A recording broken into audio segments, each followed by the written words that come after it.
Bom, a inovação, na verdade, é uma palavra que tem sido muito usada nesses últimos anos, muito por conta das tecnologias da informação, novos dispositivos eletrônicos como smartphones. A inovação tem se ligado muito à palavra novo. Bastaria ser novo que eu poderia qualificar de inovação, bastaria ser alguma coisa que não existe que eu poderia chamar de inovação. Isso tudo é verdade, claro, mas inovação para mim é um pouco mais profundo do que isso. Na verdade, a inovação é o movimento que as empresas fazem para garantir a sua competitividade. Na verdade, imagine que toda empresa tenha um produto e que esse produto esteja no mercado e que esse produto atenda a determinadas necessidades dos mais diversos consumidores. Essa empresa pode ser pública ou privada. Obviamente que a gente acaba referindo a inovação muito mais às empresas, digamos, de mercado. Esse produto tem que atender às necessidades e o grande desafio das empresas hoje é conseguir atender essas necessidades e, de fato, fazer dessas necessidades o caminho do seu sucesso. Inovação é, na realidade, o processo, muito mais do que simplesmente um resultado, de desenvolver, a partir de conhecimento, coisas novas que atendam às necessidades e que se traduzam necessariamente em resultado positivo. Primeiro para a empresa e, obviamente, na sequência, para toda a sociedade. Uma empresa inovadora, uma empresa que desenvolve novos produtos e que consegue sucesso comercial na venda desses produtos, é uma empresa que gera riqueza social, econômica, ambiental, em todos os sentidos. De certa forma, quando eu discuto inovação, eu tento separar, então, como eu vinha dizendo, da simples ideia do novo. Não basta ser novo. Para ser inovação, precisa realmente atender às necessidades, fazer com que o mercado aceite e adquira aqueles produtos. Isso é inovação. E eu acho que a gente hoje em dia tem um desafio muito grande, que é justamente fazer com que as empresas, busquem o novo, e dois, que além de buscar o novo, busquem um novo que faça a diferença no mercado. Então eu acho que esse talvez seja o ponto principal para se discutir inovação. Inovação é algo que traz resultado, é uma novidade que traz resultado para as empresas.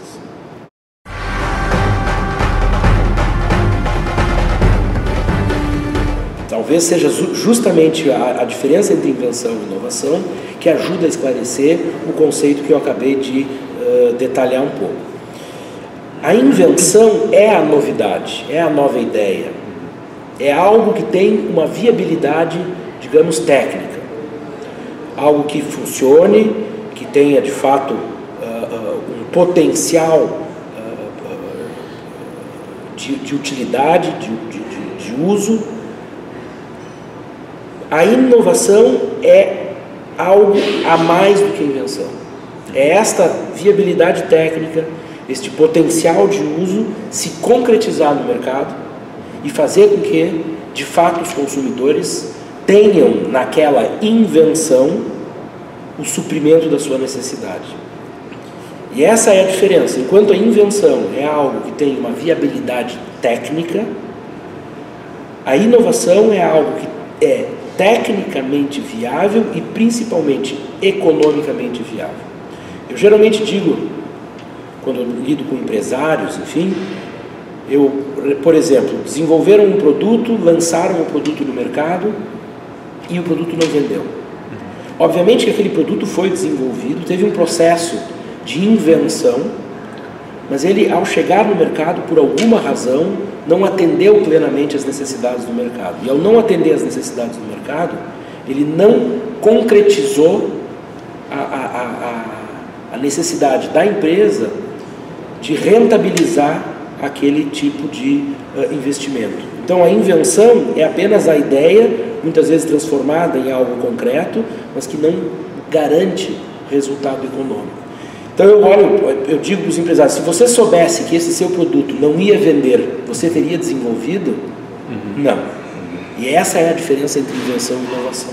No entanto, é absolutamente fundamental no sistema econômico que haja como que um sistema de invenção antes do sistema de inovação. É óbvio que muitas empresas desenvolvem vários produtos e desses produtos apenas um ou dois é que vão dar certo.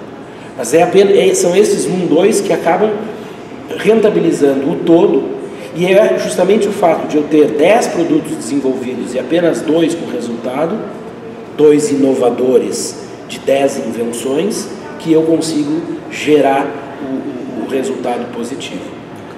Eu diria que toda inovação é uma invenção, mas nem toda invenção vai ser uma inovação.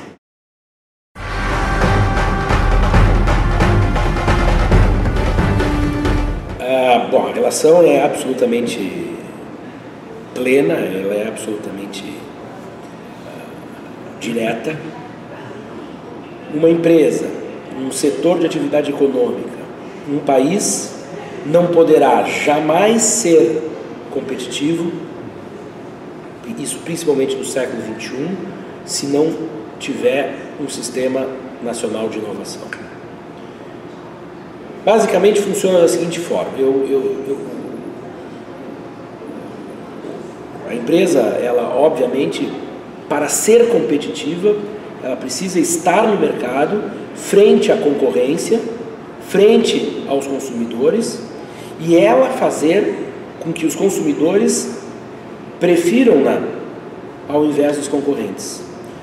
O mecanismo para que essa preferência seja exercida sobre a empresa é quando o consumidor compara os produtos dos outros, de todas as empresas, ele conclui que este é melhor. Melhor pode ser a mesma qualidade, mais barato, pode ser de maior qualidade ao mesmo preço, ou pode ser de uma qualidade extraordinária, que tem um outro preço, mas que vale a pena adquirir aquele produto. Ora, se é verdade que para eu conseguir vender um produto em detrimento de todos os outros que tem no mercado, eu preciso ter algo diferente, a diferença desse produto nasce justamente do processo de inovação que eu empreendi dentro da minha empresa. Se eu tentar fazer exatamente o que todos fazem, é muito razoável que eu vou chegar no mercado com um produto muito igual, muito parecido, provavelmente ao mesmo preço, e a única forma de concorrência, quando todos os produtos são parecidos com o mesmo preço, é baixando o preço. Se eu quiser chegar no mercado e ganhar mais do que os meus concorrentes, ser, portanto, mais competitivo, eu preciso realmente ter a inovação por trás.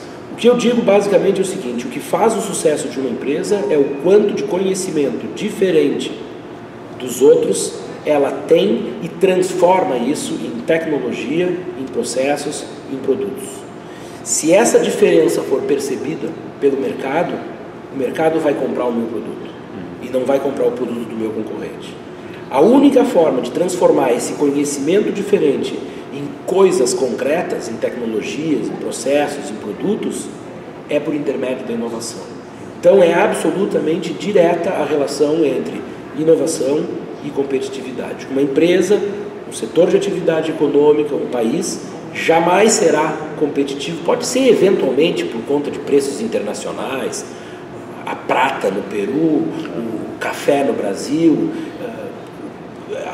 Por um momento eu posso ter uma vantagem comparativa, mas vantagens competitivas, aquelas que se sustentam ao longo do tempo, essas realmente estão calcadas na inovação e não simplesmente no ato de produzir e vender.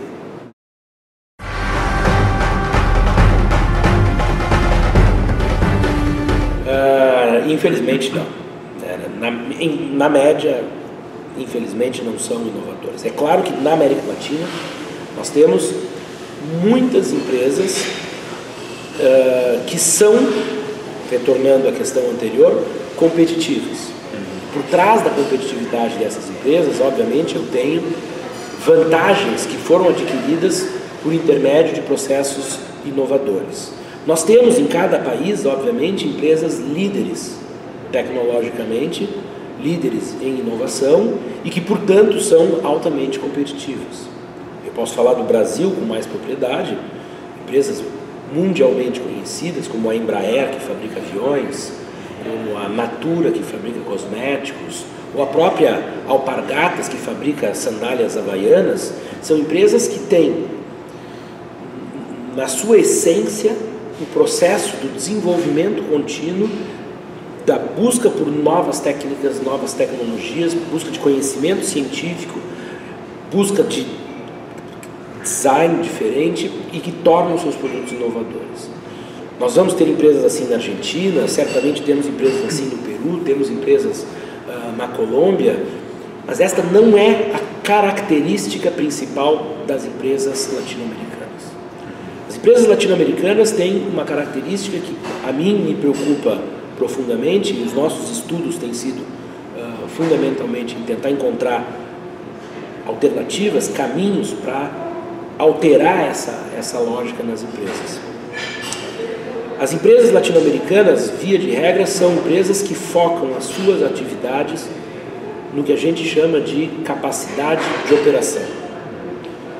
É muito comum nós conversarmos com um empresário em qualquer um desses países e vermos que, na verdade, praticamente esse empresário vive para manter a produção da sua empresa. Aumentando a produtividade, fazendo sistemas da qualidade, aumentando muitas vezes a eficiência, adquirindo um equipamento novo, enfim.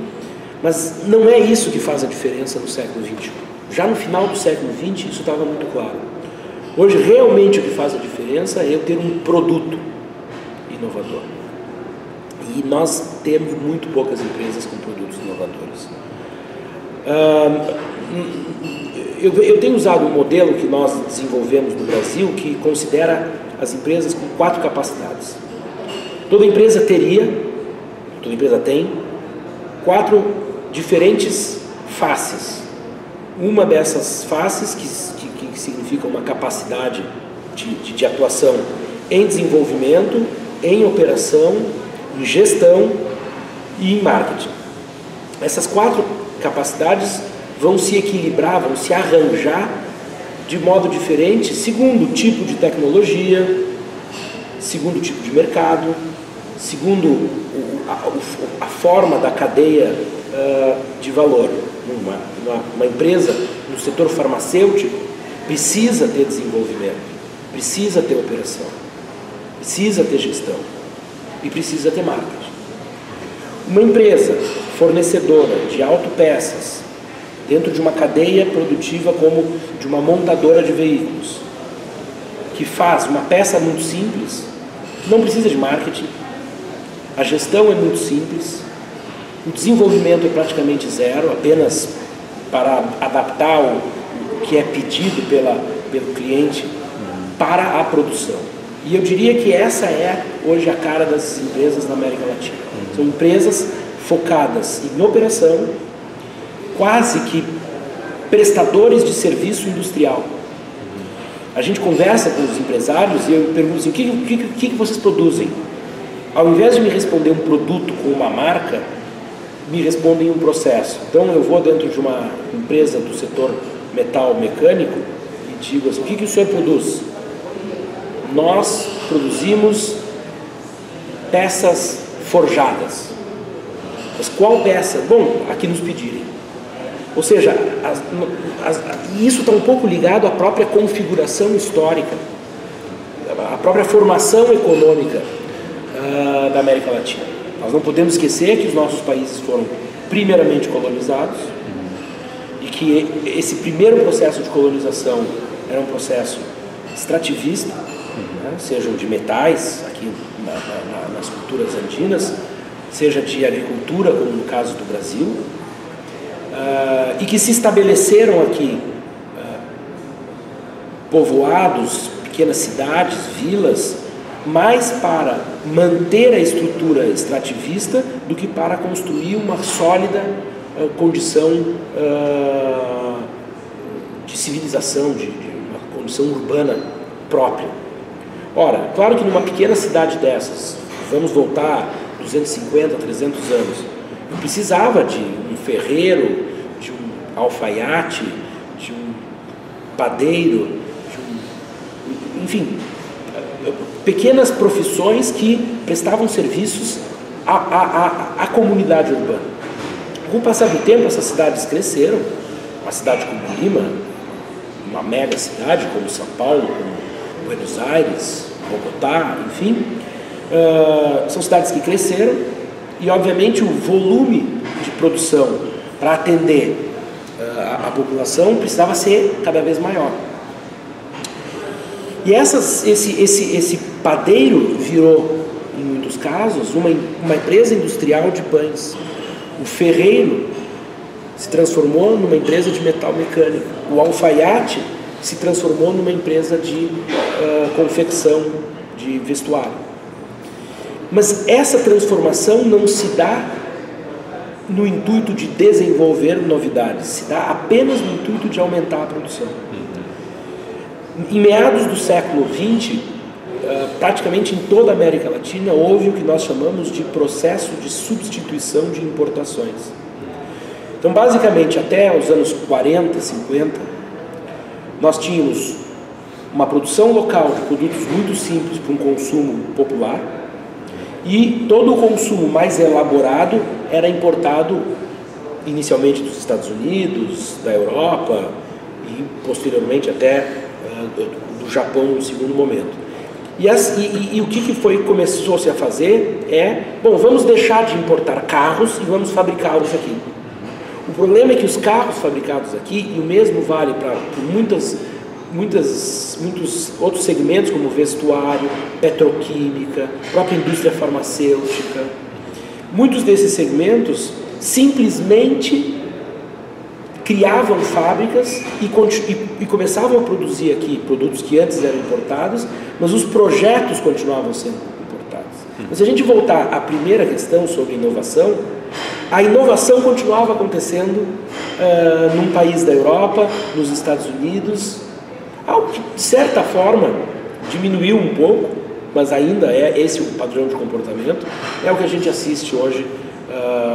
Nós temos uma malha econômica de empresas que produzem, mas que produzem produtos que pouco mudam ao longo do tempo, usando equipamentos de 20, 30, 40 anos, e que, obviamente, quanto mais antiquada for a tecnologia, mais difícil é de inovar.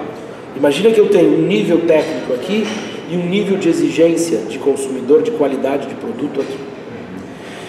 Se a diferença é assim, como é o caso da indústria em outros países, notadamente na Europa, imagina que indústria e consumo estejam nesses dois níveis. Aí o consumo exige um pouco mais, a indústria acompanha, até ultrapassa, esse é o caso da inovação, aí vem o consumo e assim vai indo. Agora, se a distância é muito grande, o custo para eu sair daqui e chegar aqui é praticamente impossível. Então, assim, esse é talvez hoje o grande desafio das empresas latino-americanas. Como elas podem se tornar inovadoras sendo empresas focadas apenas na produção simples dos produtos.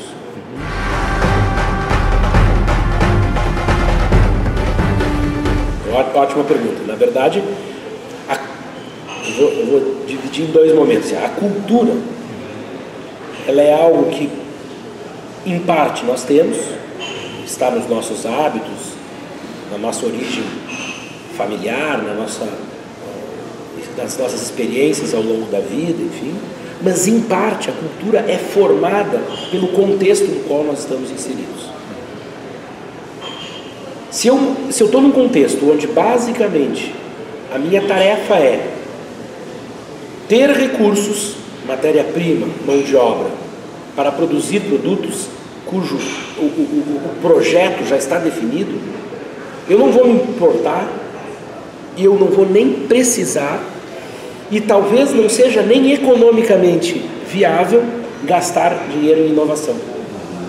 Então, obviamente, como eu disse, tem a questão cultural inata, mas existe uma questão cultural que vem do ambiente, que é institucional.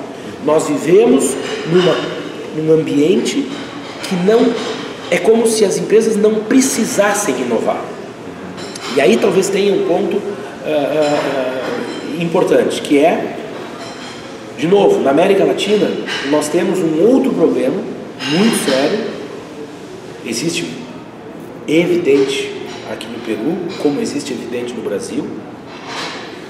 Vir do Brasil ao Peru, a não ser pela língua e por questões de hábitos e costumes, a gastronomia, o estilo das pessoas, a origem inclusive étnica, mas afora isso é muito parecido. Um núcleo rico, uma periferia no primeiro momento de baixo nível e evidentemente um nível de pobreza, de quase miséria numa segunda periferia. Isso a gente vê aqui em Lima, isso vê em São Paulo, vê em Porto Alegre, a cidade onde eu moro, vê no Rio de Janeiro, vê em Bogotá, enfim, se formos a Venezuela, vê em Caracas. E o que acontece quando a gente tem esses três níveis? O nível de exigência do consumidor que está nesse terceiro nível é completamente diferente do nível de exigência do consumidor que está nesse primeiro nível. Esse consumidor vive como se ele estivesse na Europa ou nos Estados Unidos. O que a gente viu acontecer? E aí talvez o exemplo do Brasil seja muito interessante. Muito se falou nos últimos 10 anos que o Brasil empreendeu como nação um movimento extraordinário de inclusão social. Pessoas que viviam numa miséria absoluta, basicamente pegando esses três níveis que eu falei, muitas pessoas do terceiro nível conseguiram migrar para o segundo nível. Excelente. A renda subiu, a qualidade de vida subiu, mas do ponto de vista da cultura da inovação, nós continuamos com um problema. Se não, vejamos, olha só, esse terceiro nível de baixíssima renda, quase miserável, não consumia praticamente nada. Se eu consigo fazê-los ascender a um segundo nível, um nível onde eu consigo comprar algumas coisas, as coisas que esse nível adquire são obviamente superiores às anteriores, mas elas continuam muito inferiores ao que o primeiro nível continua consumindo. E esse segundo nível, na verdade, exige um tipo de produto que era justamente o que há 20, 30 anos a indústria local, a indústria estabelecida nos países da América Latina, as empresas, ofereciam para aqueles que há 20, 30 anos atrás eram de primeiro nível. Eu não sei se eu fui claro, mas imagina que eu tenho sempre todos evoluindo. Esse segundo nível estaria hoje num nível de necessidades e de exigências de produtos semelhante ao que a elite tinha há 20, 30 anos atrás. Ora, o que o industrial latino-americano fez? Ele deixou de vender para o primeiro nível e passou a vender para o segundo. E ele não precisou inovar para isso, porque o mesmo produto que eu vendia há 20 anos para o primeiro nível, e que não compra mais, porque agora eu compro os produtos todos importados, e continuo comprando, e nós estamos falando de 5%, 7%. E aqui nós estamos falando de 20%, 30%, que já é bastante. Um país como o Brasil, 20%, 30% de 200 milhões são 60 milhões de consumidores. É enorme. Mas eu ainda tenho uma cota muito grande num terceiro nível. Nessa esfera ainda de extrema pobreza, a gente vê na precariedade das casas, nas favelas, como nós chamamos no Brasil, enfim. E isso faz com que eu, empresário, há 40 anos, a primeira onda, eu atendi a demanda local na substituição de importações, não precisei desenvolver nada, apenas copiei e produzi. Na segunda onda, quando eu talvez devesse ter acompanhado a elite e fazer a indústria toda subir, porque aí eu ia abrir espaço para novos negócios, eu, ao invés de acompanhar, eu fiquei parado aqui e atendi as necessidades desta nova classe que emergiu nos últimos 10 anos. E eu não precisei inovar de novo. Então, esse talvez seja o grande problema da cultura e da inovação. Eu disse que eu ia responder em duas partes. A segunda parte é o seguinte: o que se pode fazer?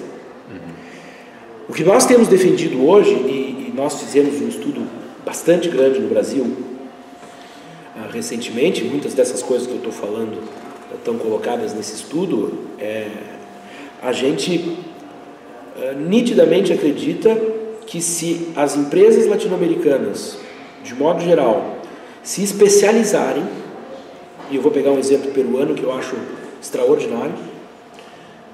Hoje o Peru fabrica um algodão pima, que é provavelmente o melhor algodão do mundo, equiparado com o algodão egípcio. Mas quando eu digo o melhor do mundo, isto deveria ser transformado em valor agregado, e ele é transformado em valor agregado. Uma roupa de bebê em algodão pima nos Estados Unidos, na Europa, ou mesmo no Brasil, para aquela classe A, digamos assim, custa 40, 50 dólares. Só que esse valor não é gerado pelo Peru. Esse valor é gerado pelo país onde está sendo adquirido. Na verdade, o Peru produz e exporta algumas coisas dessas. Muitas vezes o Peru, eu vi aqui mesmo no comércio em Lima, produtos que têm o algodão pima e levam a marca da marca internacional vendidos aqui. Ou seja, o valor é realizado. E eu tenho dito basicamente que o que nós podemos fazer com as empresas latino-americanas hoje eu tenho usado isso como uma expressão, tu sabes a cápsula do Nespresso, né? A cápsula do Nespresso, eu estou falando isso porque no Brasil isso é muito emblemático, né? Nós vendemos o café em grãos. Nós, inclusive no mercado de cafés, nesses últimos anos, nós adicionamos muito valor. Os grãos subiram de qualidade, tem diversidade, certificação de origem e tudo mais. Mas nós exportamos o grão e compramos a cápsula. Enquanto nós poderíamos ter desenvolvido isso, por que nós não desenvolvíamos a cápsula? Porque nós não temos o hábito de estar na ponta do consumo. Nós estamos muito longe do consumidor final. A Nestlé está na ponta do consumo. A Nestlé viu a necessidade que as pessoas tinham de fazer em casa um café expresso de forma bastante simples, saborosa, que se parecesse com o café que eu tomo nas cafeterias. Porque talvez em casa, para fazer o expresso, eu perderia tempo, não conseguiria fazer, enfim. O que eu acho que as empresas latino-americanas precisam fazer com seus diferentes produtos é o algodão pima no Peru, é o calçado de luxo no Brasil, é uma espécie de nesprecização. Ou seja, o que eu posso fazer e que é percebido como alto valor agregado comercialmente e que não exige um salto tecnológico muito grande. Voltando àquela minha figura, se o nível de exigência do consumidor está aqui e o nível técnico está aqui, esse salto ou ele é feito tecnologicamente, o que eu acho muito difícil atualmente, ou ele é feito com ganho de divisas. Eu vou vender produtos com maior valor agregado e eu vou conseguir galgar essa distância, não tanto pela tecnologia, mas pela especialidade do meu produto. O mesmo vale para o pisco peruano, o mesmo vale para a cachaça brasileira, o mesmo vai valer para o café, o mesmo vai valer para a carne, o mesmo vai valer para a prata. Nós temos produtos que talvez possam adquirir muito mais valor agregado comercial, não tanto tecnológico, mas comercial, por serem especialidades. A prata do Peru só existe no Peru. O café do Brasil só existe no Brasil. A Colômbia conseguiu fazer um pouco isso com o famoso café da Colômbia, né? Quer dizer, a gente tem uma imagem, um logotipo, café de Colômbia, tem um senhor que carrega o café. Aquilo traduz uma qualidade. Eu estive uma vez numa loja especializada em café em Londres. E eu perguntei, e o café brasileiro? Disse, não, o café brasileiro é ruim, bom é o café da Colômbia.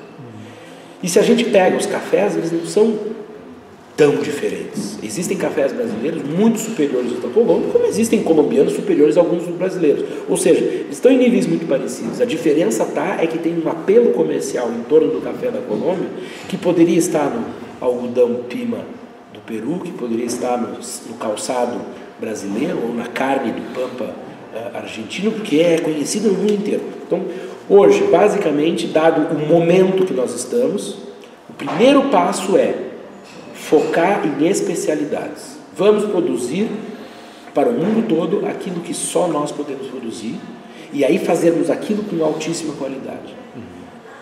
Um entrave, e aí voltamos para o começo da pergunta, que é a questão da cultura,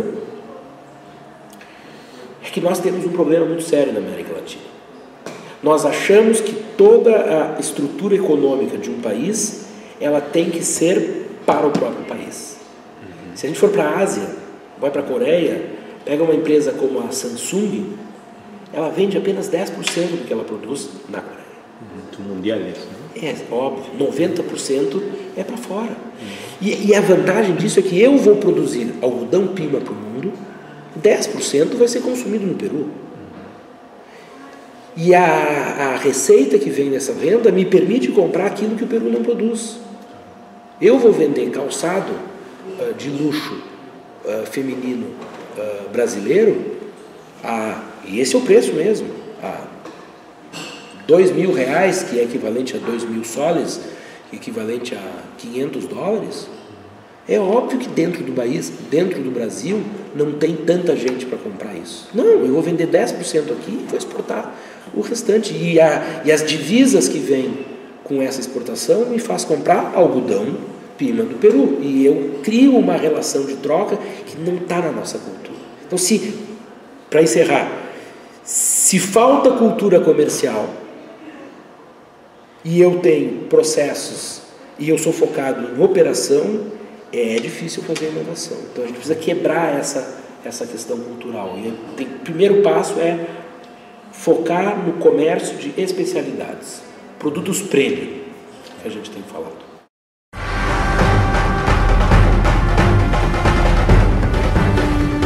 Bom, a intensidade tecnológica é o quanto de conhecimento agregado tem nos produtos. A câmera que está nos filmando aqui, ela tem, obviamente, uma quantidade de conhecimento agregado e de diversas áreas. O mais simples, que talvez seja o plástico, né, que envolve a câmera, tem toda uma tecnologia de polímeros por trás para poder moldar, para poder gravar, mas eu tenho a tecnologia da lente, eu tenho a capacidade de memória, eu tenho um processador, eu tenho, na verdade, aqui por trás, ele não filma como filmava antigamente com uma película, ele grava o sinal, ele transforma isso que eu estou fazendo num sinal, ele transforma num dado e depois. Então a quantidade de conhecimento que tem por trás dessa câmera é muito superior à quantidade de conhecimento que tem por trás desse casaco, né? Aqui eu tenho, obviamente, a qualidade do algodão, eu tenho uma qualidade do corte, os fios que foram usados, etc. Mas a gente nota que há um nível diferente de conhecimento agregado.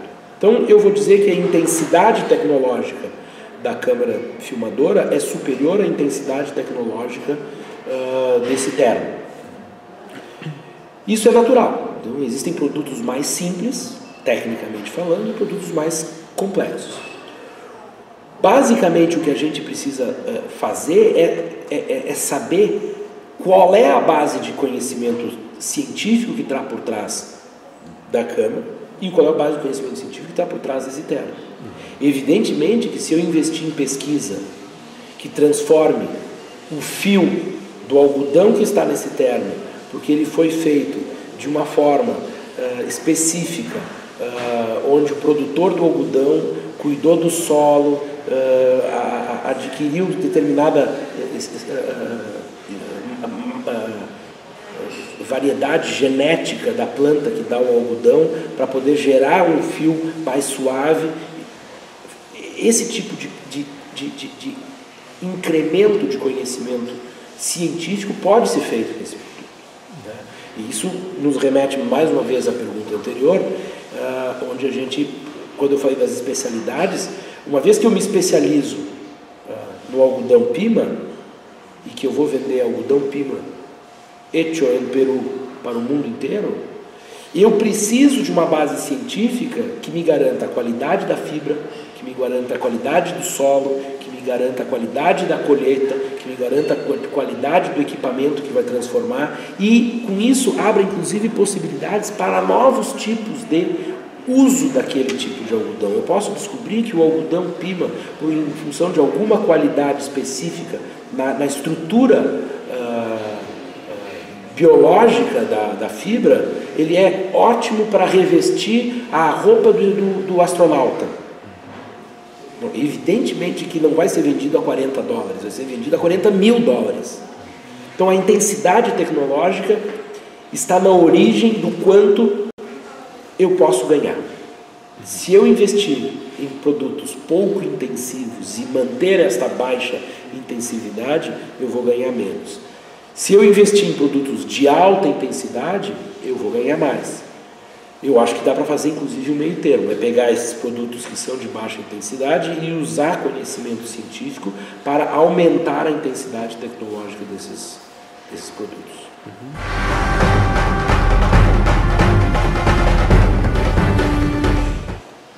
Nos dois. Porque nós temos, como a gente já conversou, uma matriz econômica de baixa intensidade.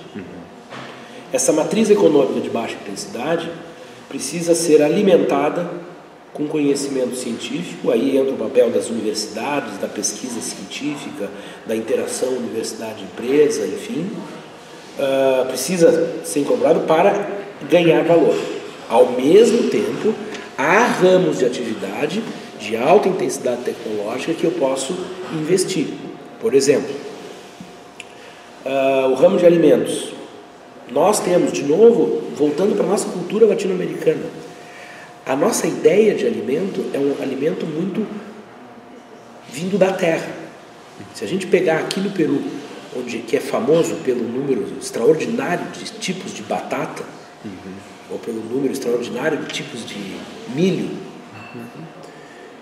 isso tudo é possível aqui graças a séculos de hábito de produção, mas isso é possível fazer em laboratório.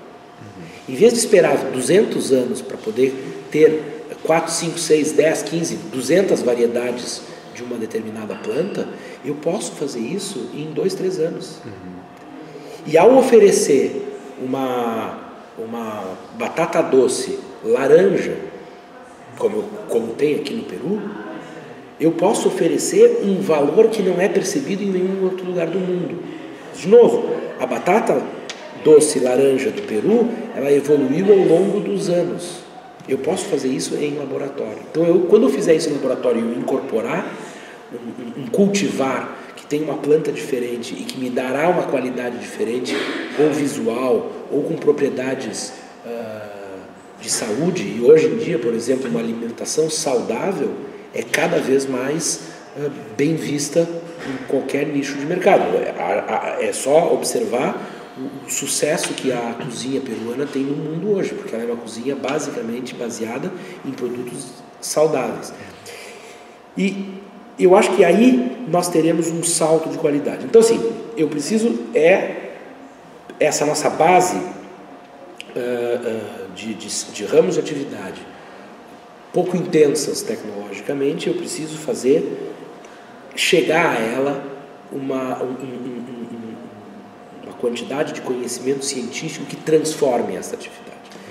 Uma coisa que eu tenho defendido hoje é basicamente fazer um processo, a gente divide isso de baixa e alta intensidade, a gente chama isso comumente de high-tech e low-tech. E o termo que eu tenho usado é que a gente precisa high-tecar o low-tech, né? Quer dizer, a gente precisa dar um ar de high-tech para essas coisas low-tech. Isso pode, por exemplo, um alimento qualquer, um queijo, por exemplo, Mas coloca numa embalagem que tenha atmosfera controlada e que aumenta a durabilidade do queijo de 2 meses para 6 meses.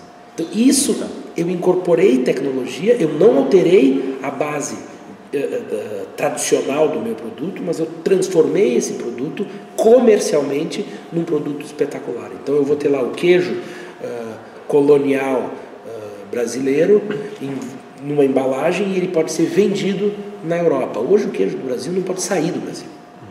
Não tem condições de sair. Ele estraga, porque o processo, a logística para tirar um queijo do Brasil e levar para a Europa demora 1, 2 meses. E o nosso produto alimentício não dura tanto.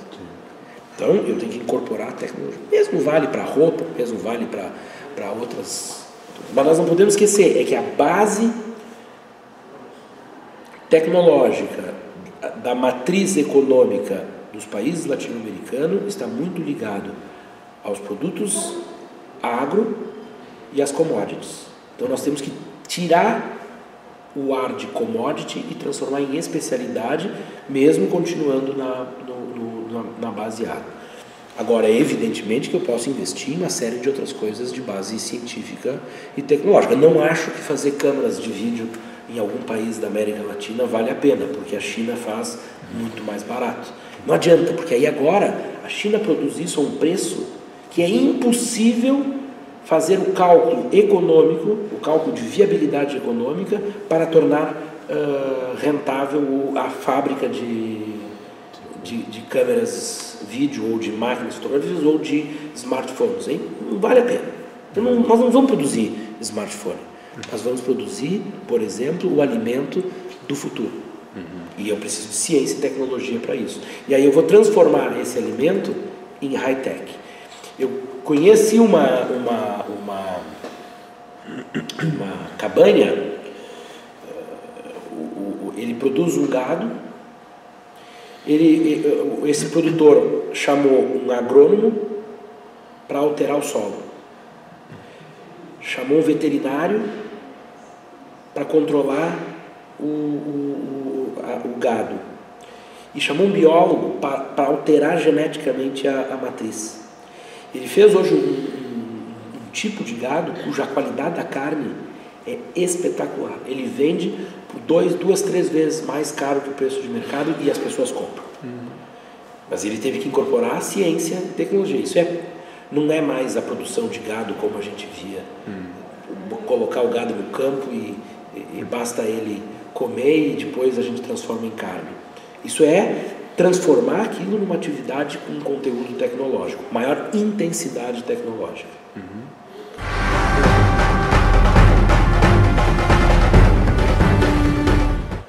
Bom, é muito parecida com, eu acho que com a maioria dos países da América Latina. Claro, o Brasil é o maior país da América Latina. Aí, o Brasil é um país que tem uma matriz econômica mais vasta e, portanto, um pouco mais evoluída do que a grande maioria dos países latino-americanos. Talvez o México seja o país que mais se aproxima. Se nós ficarmos na América do Sul, o Brasil é a locomotiva da América do Sul. Claro que isso não impede que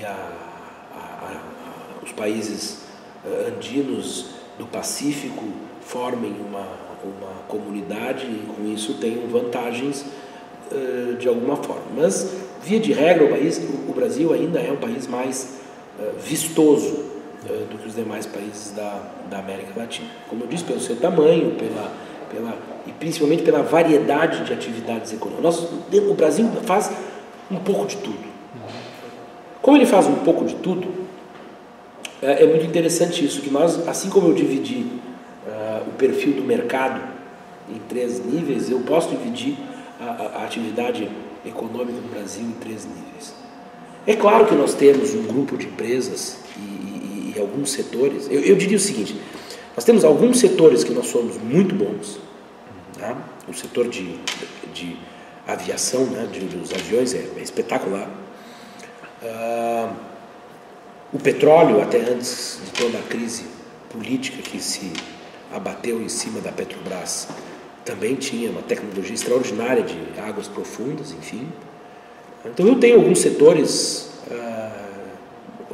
o café hoje, a laranja é extraordinário, carne, é o maior produtor de carne do mundo, uma carne realmente extraordinária.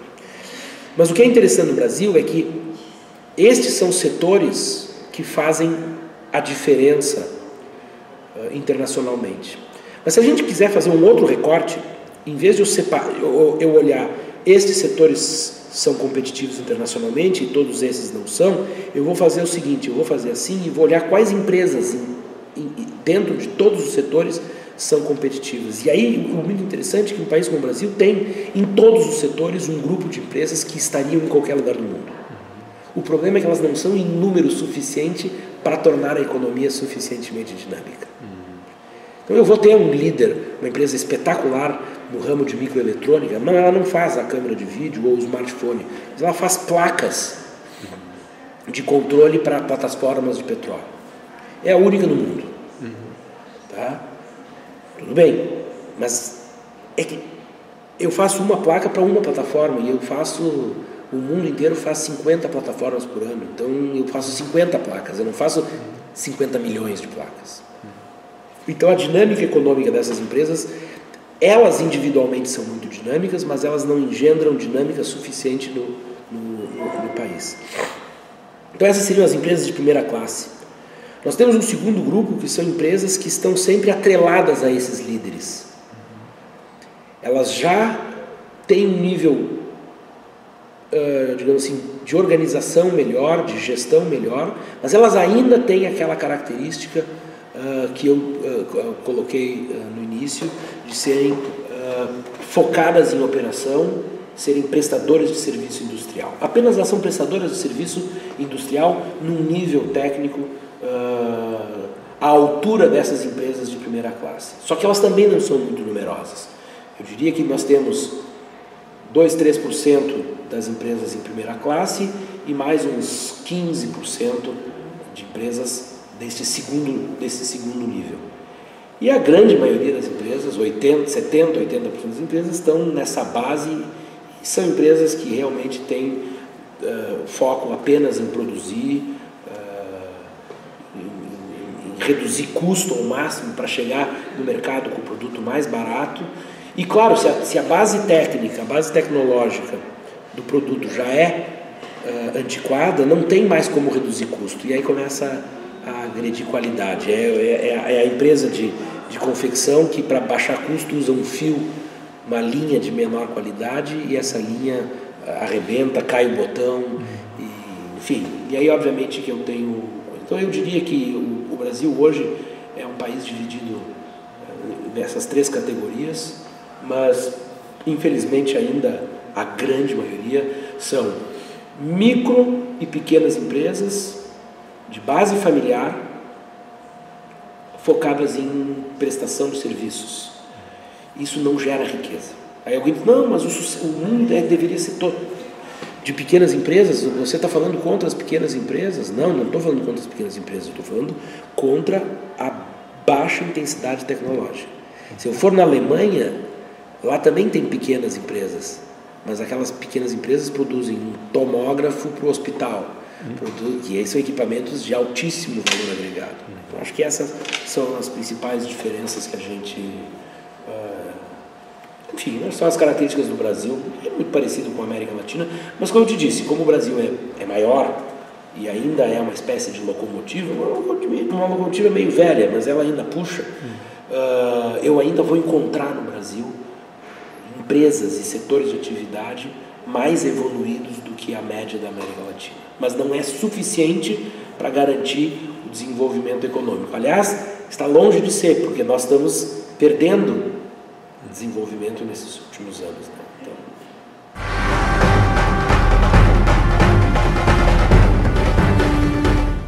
Não tenha dúvida, certamente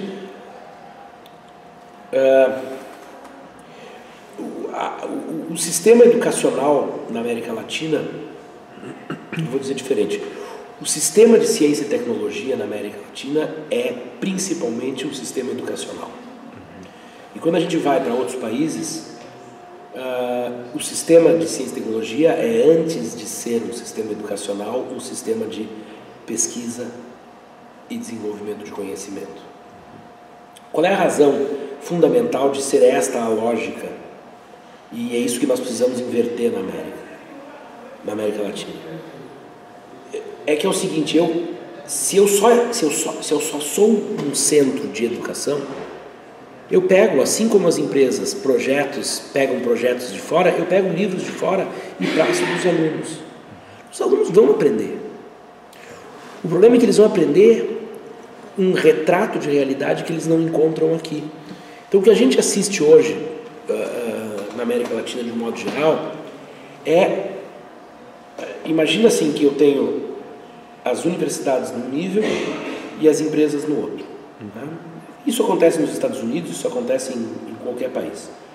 As universidades sempre estão um passo à frente. Os centros tecnológicos, puxando as empresas. O que a gente vê no Brasil, na América Latina de modo geral? Essa diferença é grande, e como ela é grande pela mesma dificuldade que eu tinha explicado antes, né, eu tinha feito desse jeito, eu vou manter daquele mesmo jeito, como a diferença entre as empresas e o conhecimento é grande, as universidades se rebaixam ao nível das empresas e simplesmente repassam aquilo que as empresas pedem. E é muito comum os empresários dizer, mas vocês na universidade, vocês têm que fazer o que a gente precisa. Sim, só que o que eles precisam não precisaria ir à universidade. O que a gente precisaria fazer é um processo de desenvolvimento do sistema de ciência e tecnologia e educação que puxasse as empresas para cima. E aí eu defendo o seguinte, as universidades têm que ser universidades de pesquisa, porque o que elas gerarem de conhecimento, elas ensinam. E a universidade que não faz pesquisa e não gera conhecimento é apenas um colégio de terceiro grau. E claro, existem profissões que não requerem pesquisa como outras, mas agora se eu quiser tornar a América Latina mais dinâmica, eu preciso de investimento em ciência e tecnologia. Eu não estou falando investimento em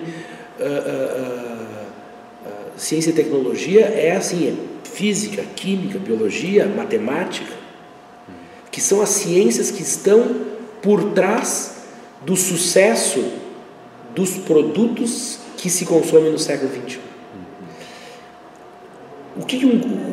O nosso grupo de pesquisa, o Unitec, é um núcleo de estudos da inovação.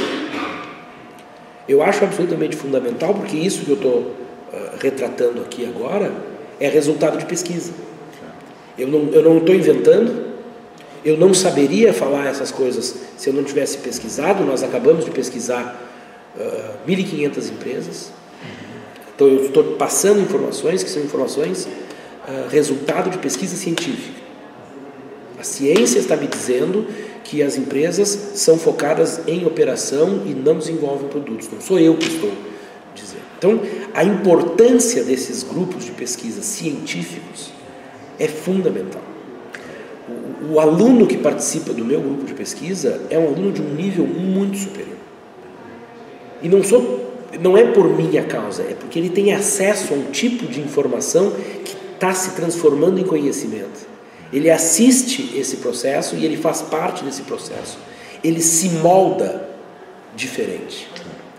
Enquanto se ele é um aluno que simplesmente vai à sala de aula e volta para casa para fazer a lição de casa, e volta para a sala de aula, e volta para casa para fazer a lição de casa, hoje em dia eu tenho dito isso para os meus alunos em sala de aula. Se eu desse a aula com um livro, vocês não precisariam vir, vocês poderiam ficar em sala de aula, né? Em casa, o livro eu leio em casa provavelmente muito melhor. Eu preciso trazer algo que não está nos livros. E para trazer algo que não está nos livros eu tenho que pesquisar. E para pesquisar eu preciso de núcleos de pesquisa. Sim, nós precisamos de núcleos de pesquisa nas mais diversas áreas. O jornalismo precisa, o direito precisa. Mas principalmente no caso da América Latina, naquelas ciências que estão por trás dos nossos ramos de atividade econômica. Nós somos muito focados no campo, nós somos muito focados em alimentos, nós somos muito focados em fibras. Eu preciso de biologia, preciso de química, de bioquímica. Então, ciências que vão ajudar a crescer o conhecimento e nos tornar líderes tecnológicos naquilo que nós sabemos fazer. Eu não preciso ser líder tecnológico em algo que eu não sei, mas aquilo que eu sei eu tenho que ser líder. E aí nós voltamos para a questão sobre a competitividade e inovação. Se eu for líder tecnológico, se eu for líder em pesquisa, em transformação de informação em conhecimento, de transformação desse conhecimento em aplicação tecnológica, de tecnologia, eu vou gerar novos produtos que ninguém no mundo vai gerar. E aí as pessoas vão comprar, os consumidores, os mercados, os outros países vão comprar os nossos produtos. Num nível de desenvolvimento, num nível de valor que vai gerar um nível de riqueza aqui muito maior do que a gente gera hoje. Não é admissível que países como o Peru, como o Brasil, tenham salários de 800 ou 1.000 soles ou reais, tanto faz, enfim. Isso é quase que o mínimo necessário para a pessoa conseguir acordar no dia seguinte. Não, precisa ter... A pessoa tem que poder consumir outras coisas. Agora, para isso eu preciso de conhecimento. O problema é que a nossa estrutura de ciência, tecnologia e educação não forma alguém que possa trabalhar numa empresa com alto nível de tecnologia, só para empresas que fazem sempre a mesma coisa. Então, eu acho que precisa sim de mais grupos desse tipo.